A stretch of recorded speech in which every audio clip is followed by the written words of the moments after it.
Dari hasil analisis Badan Meteorologi, Klimatologi, dan Geofisika, gempa magnitudo 6,4 yang mengguncang wilayah selatan Garut pada Sabtu 3 Desember pukul 16.49 waktu Indonesia Barat disebabkan oleh aktivitas dalam lempeng Indo-Australia.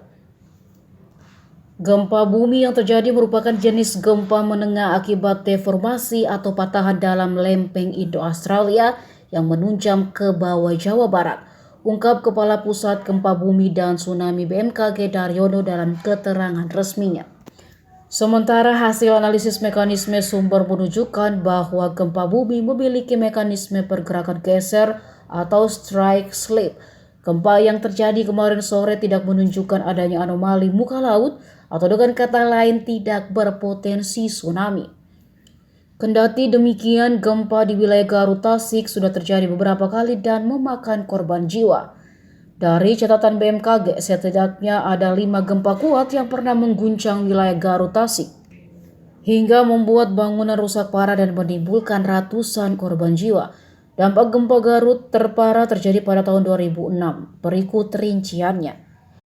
Gempa magnitudo 5,7 pada 6 Juli 1990, 22 luka parah, 99 jiwa luka ringan, dan 3.686 rumah rusak. Gempa magnitudo 6,9 pada 15 Desember 2017. Gempa ini menyebabkan 4 orang meninggal dunia, 11 luka berat, 25 luka ringan, ribuan rumah rusak. Gempa 6,1 skala Richter pada 2 November 1979 mencatat 40 orang meninggal dunia, 212 luka-luka, lebih dari 163 rumah dan bangunan roboh, 3 masjid rusak parah. Gempa 7,3 skala Richter pada 2 September 2009. 111 meninggal dunia, 27 orang hilang, 1.297 orang luka-luka, dan 25.000 rumah rusak. Gempa ini menyebabkan tsunami.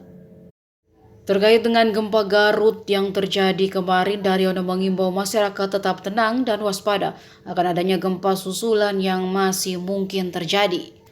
Selain itu, masyarakat perlu waspada dengan kawasan perbukitan dengan tebing curam karena gempa susulan signifikan dapat memicu longsoran dan runtuhan batu.